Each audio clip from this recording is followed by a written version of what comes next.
Hola, seguimos con nuestro curso de Writing para B2. Yo soy Elvira y hoy voy a presentarte cómo se hace un email o una carta formal frente a cómo se hace una carta informal.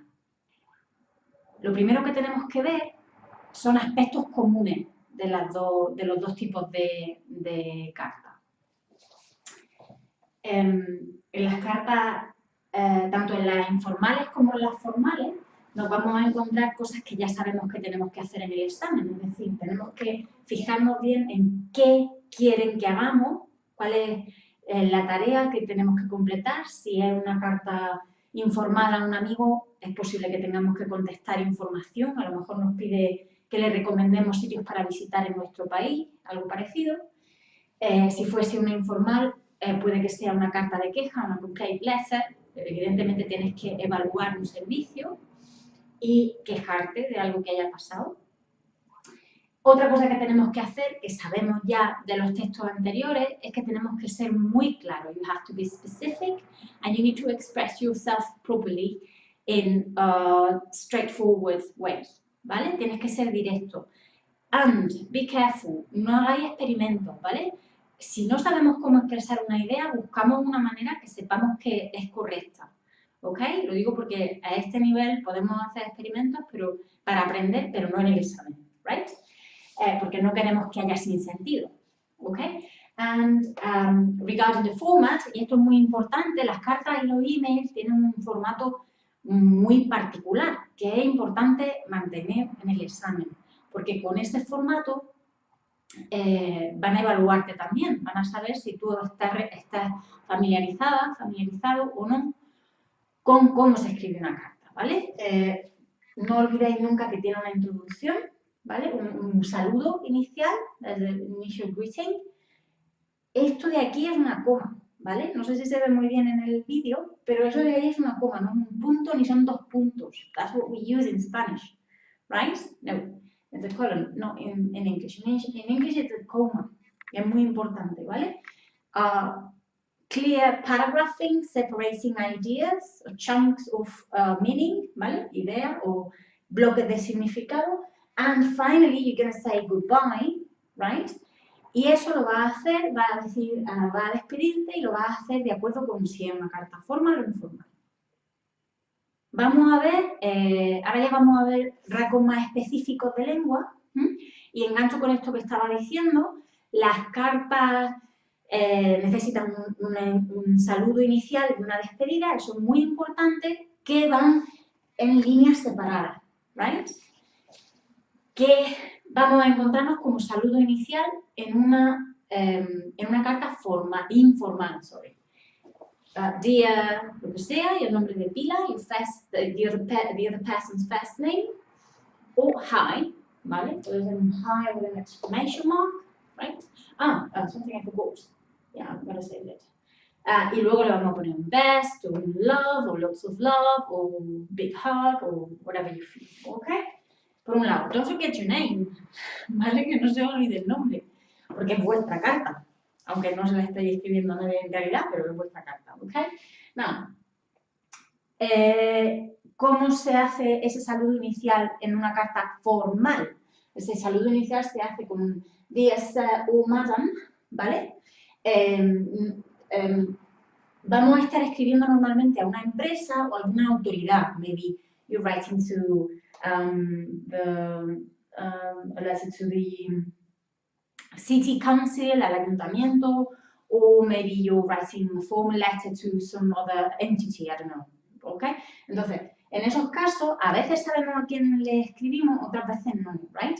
So, if you know who you're writing to, dear Mrs. Smith, ¿vale? Pues pone el nombre con el Mr. o Mrs., ¿ok? Si no lo sabes, dear sir o madam, ¿ok? Y la despedida, pues, hombre, aquí hay alguna leyenda urbana que dice que hay que hacerla de una manera si lo conoce y de otra si no. Hasta cierto punto es así, pero a efectos prácticos, yo lo que he visto siempre ha sido cosas un poco más relajadas, ¿vale? Como regards o sincerely, y a veces le ponen el yours delante, yours sincerely, you choose, ¿ok? Ok, Vamos con cosas más específicas de gramática y de estilo. Empezamos con las formas contraídas. Y aquí voy a meter un par de cosas más que se me han olvidado, ¿vale? Estaba mirando que me queda en otro sitio, lo voy a poner aquí. Formas contraídas, ¿vale? Contracted forms, pues lo de siempre, esto ya lo hemos visto. I'm happy to hear about you, ¿vale? ¿Qué va a pasar en una carta formal? Pues que no vamos a poner ese I'm, I am, palabras completas, ¿right? Esto me recuerda que hay otras cosas que no podemos hacer en una carta formal, que sí haríamos en una carta informal. Por ejemplo, I hope to hear from you soon, right? I hope to hear from you soon, right? Aquí, a veces, en una despedida o algo así, puedes directamente poner el hope. Hope to see you soon y saltarte tu sujeto, ¿vale? Entonces, siempre see you soon, ¿vale? Siempre en las cartas informales o en los emails informales vamos a encontrar que tendemos a escribir menos, ¿vale? Porque hay confianza, entre comillas, para que la otra persona haga un esfuerzo por entender, right? Not here. You need to be specific, ¿vale? Otra cosa que se me ha olvidado. Podemos utilizar question marks o questions, ¿vale? Y eso es mucho menos común en las formal letters. Otro aspecto importante sería el tipo de palabras que utilizamos, ¿vale? Single word verbs lo utilizaríamos en el format, ¿vale? Entonces, eso sería, por ejemplo, se dice thank you for contacting us, ¿vale? Y eso se opone a lo que utilizamos si hay una versión en las cartas formales, que son los phrasal verbs, ¿vale? Hace poco la gente de mi servicio de email marketing me escribía una carta, ¿vale? Porque tuve un problema, la escribí y me contestaron con esto. Thanks for reaching out, ¿vale? Aunque es un servicio y es un business, una empresa, tienen un estilo muy friendly, ¿no? Como muy warm. Y me contestaron así que sería más algo informal, ¿vale? Entonces, esto se utiliza más en ambientes más informales, ¿right? Ok, más cosas. Expresiones informales, ¿vale? Seguimos con las características de las cartas informales y vamos a utilizar, por ejemplo, cosas como esta. I've gone the extra mile, ¿vale? Idioms. With this, so I'm a bit tired now, ¿vale? Eso podríamos decirlo de una manera más formal si buscamos, digamos, expresiones más estándar o incluso expresiones que se utilizan en esos ambientes más formales, ¿vale? Una versión de eso, con formal expressions, sería the team has made an outstanding effort. Eso es un sinónimo de to go the extra mile, ¿vale? Trabajar muy duro. And in this project, and therefore, es una manera formal de decir so, it expresses consequence, and therefore they are feeling quite exhausted at the moment, right? Pues aquí donde habíamos dicho a bit tired, we're going to say quite exhausted at the moment instead of now, ¿vale? Siempre hay una manera de expresar una idea de un modo más formal, right? And the other way around, informal también. All right. Vamos a ver ahora el tono, el estilo. En el caso de las cartas o emails informales, ese tono va a ser siempre un poco más friendly, más relaxed, ¿ok? Por ejemplo, we can say, please try to come soon, y a eso se opondría un estilo más distante, en el que, por ejemplo, no podríamos utilizar esto. Esto es un imperativo. Nos estamos dirigiendo de manera directa a nuestro interlocutor. No pasa tanto si quieres alcanzar un nivel formal de lengua, ¿vale?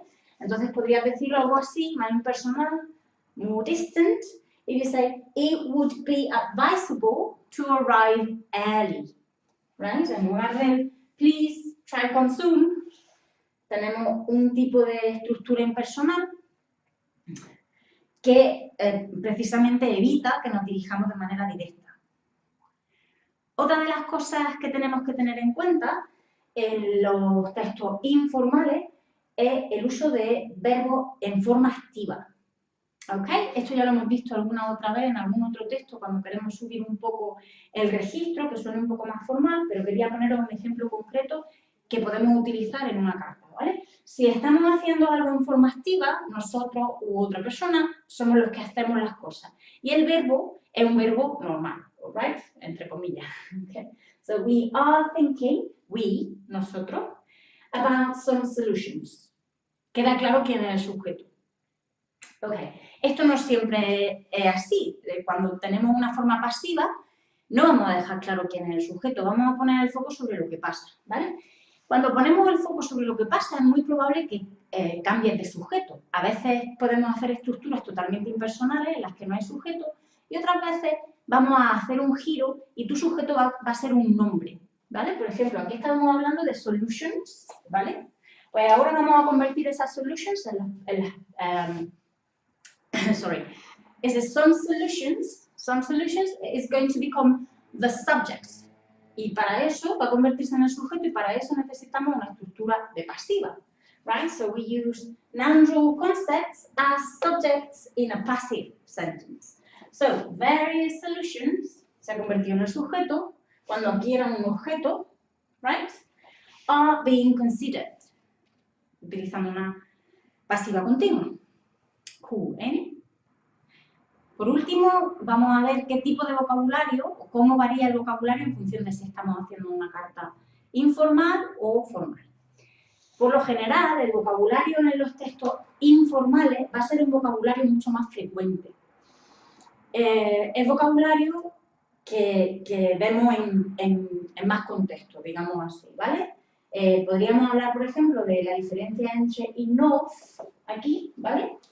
Y sufficient. Sufficient, que se parece más al castellano, existe en inglés, but it's not so frequent. Normalmente, cuando tú quieres decir que no tienes suficiente de algo, lo que vas a decir es que you don't have enough, right? Entonces, desde ese punto de vista, es más fácil para nosotros, hispanohablantes, hacer un texto formal porque el vocabulario se parece más a lo que conocemos, right?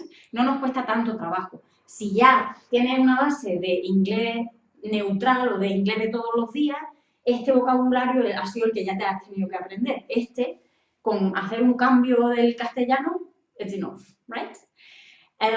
Eso pasa también, por ejemplo, pues, mira, si lo vemos por aquí, right? A lo mejor en inglés más neutro o más informal, podría hablar de que you take part in something, que además es un phrasal, que hemos dicho, bueno, no es un phrasal, es una estructura verbal, ¿vale? Que hemos dicho que son más frecuentes en este tipo de texto, y en inglés más formal, eso no se lo pondría a un amigo. Esto, participate, que es el sinónimo de take part, no se lo pondría a un colega en una carta. Right? But you can't use it. You should use it if you're writing a formal letter.